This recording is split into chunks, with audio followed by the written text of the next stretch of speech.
YouTube కుటుంబ సభ్యులందరికీ నమస్కారం అండి. శుభోదయం. ఎలా ఉన్నారు అందరూ?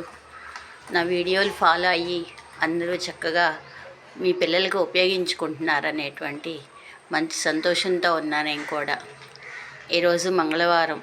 విద్యార్థులకు చదువుతో పాటు దైవజ్ఞానాన్ని కూడా అలవాటు చేయాలనేటువంటి ఒక మంచి సంకల్పంతో నా ఇల్లే ఒక దేవాలయం అండి. నేను ఈ వీడియోలు చేయడానికి ఎక్కడ బయట తిరగట్లేదు, నేనేమి గుళ్ళకి వెళ్ళటం లేదు.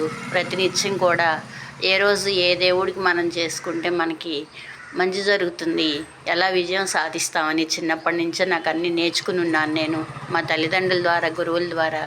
అందుకనే నేను ఇల్లు కూడా ఒక దేవాలయంలాగా ఏర్పాటు చేసుకున్నా. నిన్న పెట్టిన వీడియో మా ఇంట్లోదే, మొన్న పెట్టిన వీడియో అమ్మవారు నా ఇంట్లోదే, ఈరోజు ఆంజనేయ స్వామి కూడా నా ఇంట్లో వాకిట్లో ఎదురుగా దర్శనమిస్తూ ఉంటారు. పిల్లలకి ధైర్యం పెరగడానికి, ఏ సాహసమైన పనులు చేయడానికి బయలుదేరినా విజయం సాధించడానికి ముందుగా ఆంజనేయ స్వామి మంత్రాన్ని చదువుకుని వెళ్తే దేనిలో కూడా వాళ్ళకి అపజయం ఎదురవ్వకుండా ప్రతినిత్యం ఆరోగ్యంగా, సంతోషంగా అన్నిటా విజయం సాధిస్తారు. అలాంటి శ్లోకాన్ని ఇప్పుడు నేను మీకు చెప్పబోతున్నాను.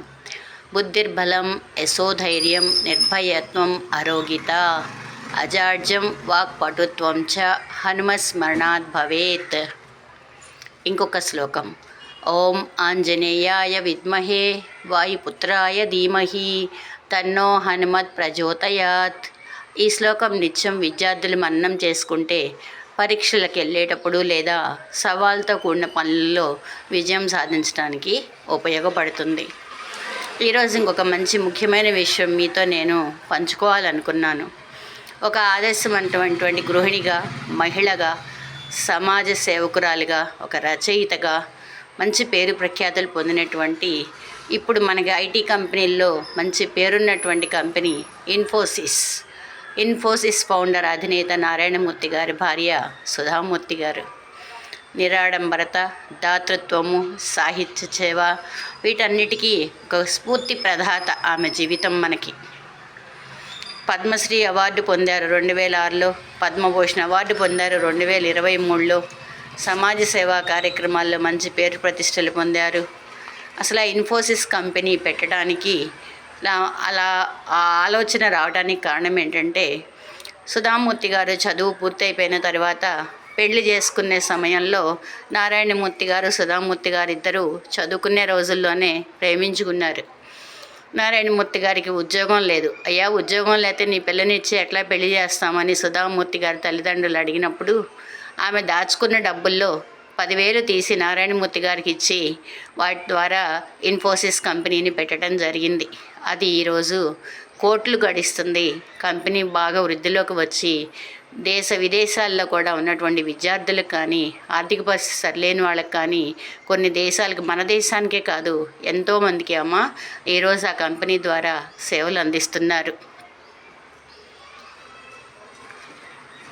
పట్టుదల, దృఢ సంకల్పంతో ఎన్ని పనులైనా సాధించవచ్చు అని చెప్పి విద్యార్థులకు మంచి మంచి బోధనలు చేస్తూ ఉండేవాళ్ళు.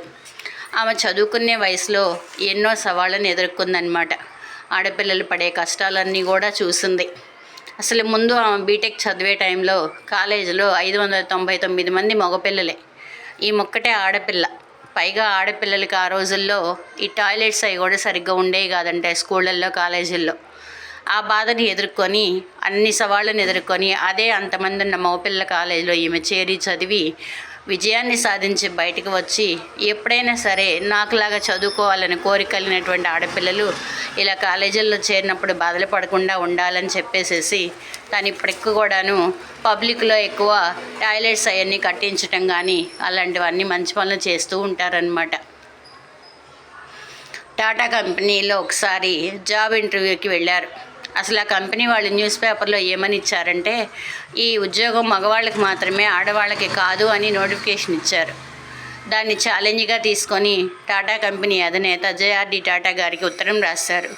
ఆడవాళ్ళు చేయలేని పని మగవాళ్ళు చేయగలిగింది ఏంటండి, నాకు ఇప్పుడు ఆ కంపెనీలో ఉద్యోగం కావాలి అని చెప్పేసి ఆమె లెటర్ రాయటం జరిగింది.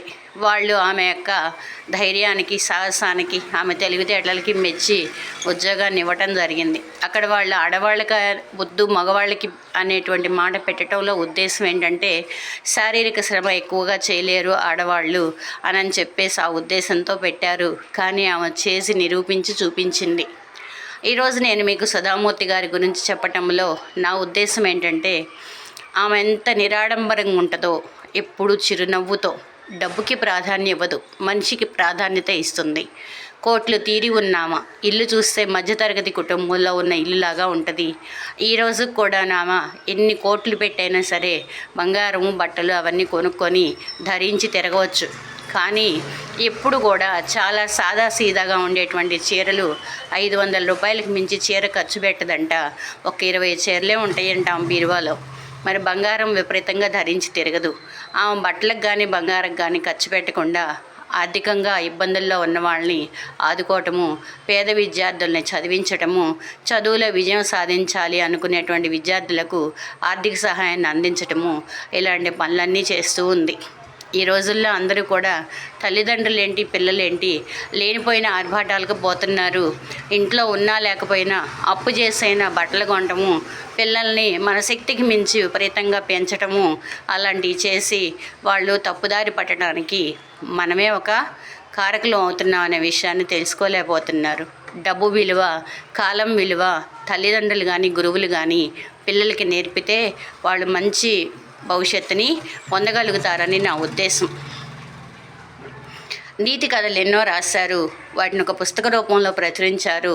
ఈ రోజుల్లో స్కూల్లో చదువుకునే పిల్లలకి ఏ ఉపాధ్యాయురాలు ఒక నీతి కథ చెప్పి వాళ్ళల్లో ఉన్నటువంటి జ్ఞానాన్ని బయటికి వెలికి తీస్తుందో మీరు ఒకసారి అర్థం చేసుకోండి.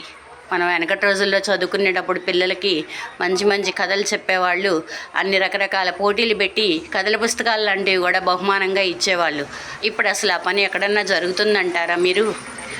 టాటా కంపెనీలో ఉద్యోగం చేస్తూ బయటకు వచ్చేసేసేటప్పుడు కొన్ని మంచి మాటలు పేపర్ ఇంటర్వ్యూలో చేస్తే, పేపర్ వాళ్ళు ప్రెస్ వాళ్ళు ఇంటర్వ్యూ చేస్తే చెప్పిన మంచి మాటలు ఇప్పుడు మీ ముందుకి ఒక 2 తీసుకొస్తాను. డబ్బుకి ఎవరు యజమానులు కారు, డబ్బుకి మనము ట్రస్టీలం మాత్రమే. మనుషులు మానవత్వం, వ్యక్తిత్వాన్ని మార్చే శక్తి డబ్బుకి ఇవ్వకూడదు. డబ్బు చేతులు మారుతూ ఉంటుంది. సమాజంలో ఉన్న మనము విజయం సాధించి మన దగ్గర ఉన్న డబ్బుతో కొంత సమాజానికి వెనక్కి ఇవ్వాలి అని చెప్పి నేర్చుకున్నాను నేను టాటా కంపెనీ అధినేత గారి దగ్గర నుంచి. నేను చేసే పని కూడా అలానే చేస్తాను అని చెప్పి ఒక ఇంటర్వ్యూలో చెప్పడం జరిగింది. టీటీడీ పాలకవర్గ సభ్యురాలుగా పనిచేశారు. నిజాయితీ, చిత్తశుద్ధి అనేది ఉండాలి అని ఆమె నమ్ముతూ ఉంటారు. ఎప్పుడు కూడా తన మీద తనకు నమ్మకం ఉండాలని విద్యార్థులకు ఎప్పుడూ చెప్తూ ఉంటారు. పుస్తకాలు అడిగితే ఎవరికి ఇవ్వరు, ఎందుకంటే రాసినటువంటి రచయితలకి ఆదాయం రాదమ్మా, మీరు కొనుక్కొని చదువుకోండి అంటారు. ఇంకా ఏది అడిగినా సరే తప్పనిసరిగా అందరికీ సహాయం చేస్తూ ఉంటారు. ఒక చిన్న ఉదాహరణ, ఒకసారి ఆమె రైల్లో ప్రయాణం చేసేటప్పుడు ఒక అమ్మాయి టికెట్ లేకుండా కూర్చుంది. అక్కడ టికెట్ కలెక్టర్ వచ్చేసి, అమ్మ నువ్వు పక్క స్టేషన్లో అయినా దిగిపోవాల్సిందేను, నువ్వే సమస్యలు చెప్పినా నేను ఊరుకోనని చెప్పేసి అమ్మాయిని కొంచెం గట్టిగా అనటం జరిగింది. అదంతా గమనించుకున్న సుధామూర్తి గారు ఆ అమ్మాయి టికెట్ కొనకుండా ఎక్కినందుకు ఫైను అన్నీ కట్టేసేసి, తర్వాత ఆ దిగాల్సిన స్థలం వచ్చినప్పుడు ఇద్దరు కలిసి దిగిపోయిన తర్వాత అమ్మాయి ఎక్కడికి వెళ్ళకుండా అక్కడే నిలబడి చూస్తున్నారు. సుధామూర్తి గారు వెళ్తున్నారు, అమ్మాయి అక్కడే నిలబడి చూస్తుంటే మళ్ళీ దగ్గరికి వెళ్ళి, ఏంటమ్మా నీ పరిస్థితి అంటే, మా తల్లి చనిపోయిందండి, మా నాన్నగారు ఇంకొక వివాహం చేసుకున్నారు, ఆ సవతి తల్లి పెట్టే కష్టాలు నేను పడలేక నేను ఇంట్లోంచి పారిపోయి వచ్చేసాను, నాకు ఎక్కడన్నా దారి చూపించమందంట.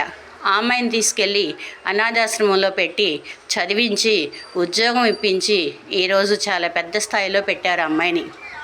ఇవన్నీ నేను ఈ రోజుల్లో ఎందుకు మీకు చెప్తున్నానంటే అర్థం చేసుకోండి మీరు. అసలు ఈ కాలంలో తల్లిదండ్రులకు కానీ పిల్లలకు కానీ అసలు ముందు మనుషులందరూ, సమాజంలో ఉన్న మనుషులందరూ కానీ ఇలాంటి విషయాలు చెప్పేవాళ్లే, వినేవాళ్లే, నేర్చుకుని ఆచరించే వాళ్ళు అనేవాళ్ళు లేక ఎన్నో ఇబ్బందులు పడుతున్నారు పిల్లలు. అది తెలుసుకోండి మీరందరూ కూడా. అసలు ఈ రోజుల్లో పిల్లలకి మంచి మాటలు చెప్పే టీచరే లేదు, చెప్పడానికి మనసు ఇదైనా సరే తల్లిదండ్రికి టైం ఉండలేదు. మీరు అర్థం చేసుకొని మీ పిల్లల్ని మంచి దారిలో పెట్టుకుంటారని నేను ప్రతినిత్యం చెప్తున్నా. మీకు అందుబాటులో ఉన్న వాళ్ళందరూ కూడా నా దగ్గరకు పంపించండి. మీ పిల్లలకి ఏ విధంగా మార్చాలో ఆ విధంగా మార్చి వాళ్ళని మంచి బుద్ధులు నేర్పి మీ చేతుల్లోకి అప్పచెప్తాను. దూరంగా ఉన్న వాళ్ళు ఎవరైనా సరే ఫోన్లో మాట్లాడండి, ఆన్లైన్లో చెప్పమంటే చెప్తాను.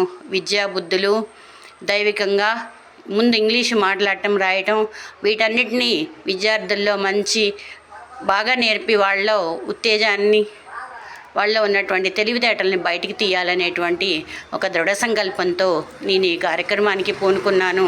అందరూ సహకరించి నా ఛానల్ని మీరందరూ కూడా సబ్స్క్రైబ్ చేసుకుని, లైక్ చేసి, షేర్ చేసి మీరందరూ ఉపయోగించుకుంటారని కోటి ఆశలతో మీ మాధవి.